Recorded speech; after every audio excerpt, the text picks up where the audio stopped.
And Mr. Sonu will have to decide who's going to be answering the question. 질문에 대해서 진행해 주시기 바라겠습니다.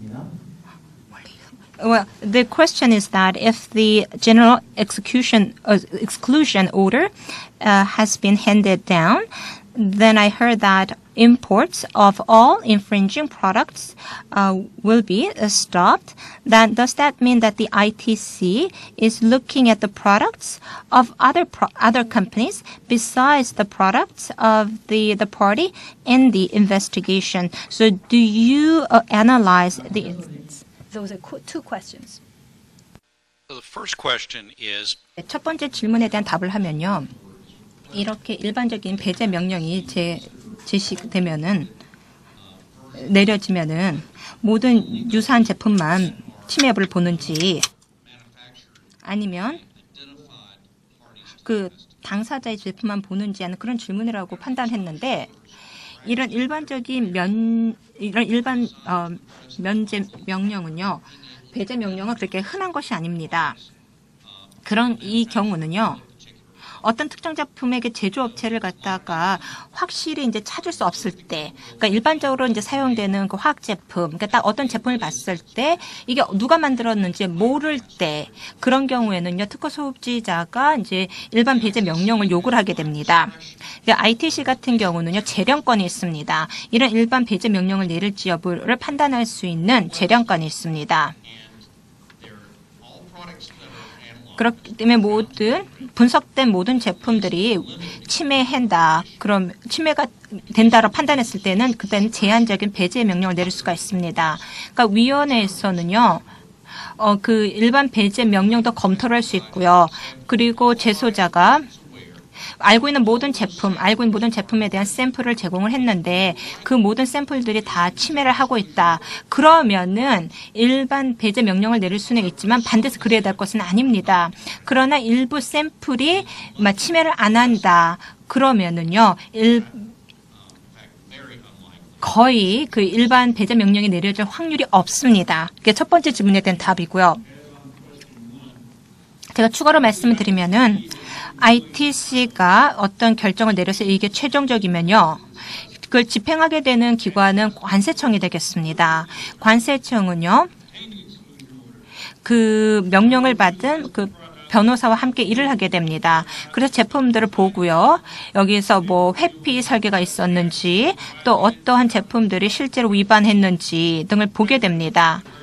그래서 그렇게 해서 이제 세관에 있는 직원들에게 뭐 어떻게 뭘 봐야 되는지를 알려줍니다. 그래서 일단 명령이 이제 ITC에 나오면 그게 나중에 관세청으로 넘어가고요. 그다음에 관세청에서는요, 교육을 받은 그 판단을 제품을 보고 판단할 수 있는지 뭐 회피 설계를 한 제품인지 또 침해하는지 하는 그 제품에 대해서 뭐 압류를 해야 되는지 판단할 수 있는 개인들에게 전달이 됩니다. 그래서 일단 그 명령이 나오고 난 다음에는 그 다음 이제 책임은 이제 관세청으로 넘어가는 거고 그 법률에서는 계속해서 같이 일을 하게 되는 것입니다. I hope that has answered the question. Yes, thank you. And now, any other questions from the floor are welcome. Yes, please raise your hands. Any questions are welcome. Yes, I am from LG Display. I am Park Byung-gon. In terms of the exclusive order, the U.S. Customs will monitor and investigate. That I understand. But in the case of cease and desist order, in the case of inventories, I know that there will be investigating the inventories and which agency is in charge. that is also customs. And Oops. The microphone? 예, 실제로 sorry. 잠깐만요. 지금 마이크 잘 되고 있어요? it on? Okay. But From the beginning, please. 처음부터 좀 말씀해 달라고 얘기해 주실래요? 죄송하지만. the interpreter wants start from the beginning, if you don't mind. in the course of the 예, 저희들 디스커버리 부분에서요. 처음에 증거 개진에서 굉장히 구체적으로 이 제품이 국가에 어디에 있는지, 어떤 창고에 있고 어떤 제품들이 커버가 됐는지 모델 넘버까지 굉장히 구체적으로 저희들이 조사를 합니다. 그렇게 되면 이제 관세에서 이걸 집행을 하지만은 저희들 디스커버리라는 프로세스에서 이제 그 제소자가 어떤 모델들에 대해서 이 클레임을 하는 것인지 아주 구체적으로 뭐 모든 모델인지 그리고 나서 그 디스커버리에 따라서 저희들 조사관들이 이제 그 저장고 창고에 가가지고 봅니다. 그래서 이것을 갖다 미국에서 나아가서요, 뭐 멕시코라든가 다른 나라로 보내집니다. 근데 이 모든 것들을 이제 그 관세청에서 이 모든 것들을 핸들링을 합니다. 관세청에서는 어떤 모델인지 구체적으로 알고 있습니다. 왜냐하면 제소자가 모델 리스트라든가 모델 넘버라든가 이런 것들을 다 알고 있으니까요. 그래서 LG 같은 경우도 모델 넘버까지도 다 구체적으로 지명을 해서 찾아내서 그게 바깥에 옮겨지는 거죠. 네. I think there was also a question about 또 질문 중에 어떤 기관이 그 C&D 오더를 집행하느냐라는 질문을 하신 것 같은데요. C&D 명령은요, ITC가 바로 미국 내에 있는 피제소자에게 내립니다. 여기는 아까 말씀드린 그 관할권 중에서 개인적인 관할권 personal jurisdiction이 적용이 됩니다. 그러니까 그 피제소자가요, C&D 명령을 받았다면, 근데도 뭐 재고에서 뭐 물건을 팔았다. 그러면은요, ITC는요, 어떤 집행을 실시할 수 있는데 그 과정에서 그러니까 만약 C&D 명령이 위반되었다. 그러면은 거의 10만 불까지 하루당 10만 불의 벌금이 부과가 될 수가 있습니다. 그러니까 굉장히 재무정적인 벌칙이 굉장히 엄격하다라고 말씀을 드릴 수가 있습니다. 이해가 질문 Has that answered your question? Any other additional questions to that? All right, then are there any other questions? Please raise your hands.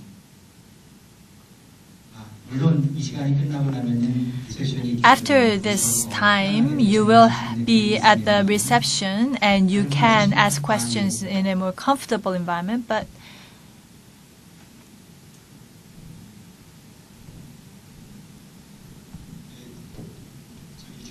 yes, I come from a SME in Gyeonggi province. My name is An Sang-ho. The ITC costs, I believe, they are quite high. Therefore, even the big corporations in the U.S., when a middle-sized company overseas, when they make complaints, I don't think there is any need to do that. And I'd like to know if there are instances of that. And if that happens, a SME, their revenue, how much should their revenue amount be in order to make it worth the while of a big American corporate to make this kind of claims?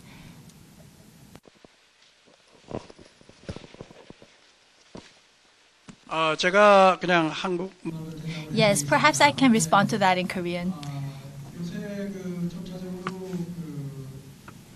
Now more and more, the American companies are, even the small and medium-sized or mid-sized, even smaller companies are, the American companies are filing complaints against even smaller companies. And I know that it's going to cost a lot in terms of legal fees. But a lot of the legal fees, once they file a complaint to the ITC, there are a lot of procedures such as discovery, and that takes a lot of costs. In terms of filing, that also is a big cost, but that's not all. And what I'm trying to say is that their purpose is to, once they file a complaint, the respondent, if they have a complaint filed with the ITC, they are aware that the respondent will be quite intimidated, and that they're hoping that it's going to lead to the respondent to just give up their business in the U.S. So it's like used as a form of pressure to the smaller, mid-sized companies. Has that responded to your question? 끝까지 가냐 안 가냐는 Whether it's up to the respondent whether to go until the end of case or not. In case of a Korean company, I've seen a few cases. They gave up right after the cases or the investigation began. As for the conditions, I think they settled, but we do not know what conditions were agreed upon. But I think pressure did play a role in bringing about a settlement. 예, 고맙습니다. Yes, thank you. So do we have other questions? 그 마이크 뒤에서 갈 겁니다. 예, I come from an SME myself. And I have a question about a domestic industry, the definition. So if we have just a sales office, with a having a sales company allow us to be accepted as a domestic company or a domestic industry?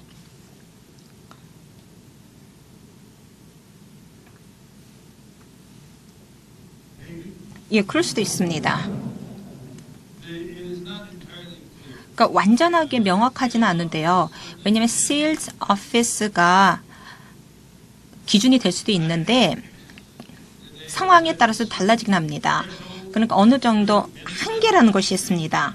그러니까 어떤 상한선, 하한선 같은 게 있는데 만약에 캐나다에서 만들어진 무슨 컨베어 벨트가 된 컨베어 벨트와 관련된 케이스가 있었는데 근데 세일즈 오피스인데 어떤 세일을 안 했다. 그러면 도메스틱 인더스트리라 볼 수가 없고요. 근데 근데 이 부분과 관련돼서는 지금 여러 가지 의견이 많습니다. 우선은 어떤 구체적인 사실들이 먼저 존재를 해야 됩니다.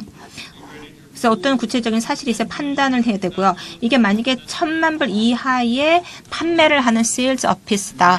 그러면은 사실 위원회가 어떻게 결정을 내릴지는 모르겠습니다. 보통 라이센스를 하는 것만으로 충분한 것 같긴 합니다. 정확하게 금액이 어느 정도 돼야 되는지는 언급이 된 바가 없습니다. 그러니까 미국 측 변호사하고 상의를 해보셔야 될 것 같습니다. 그러면은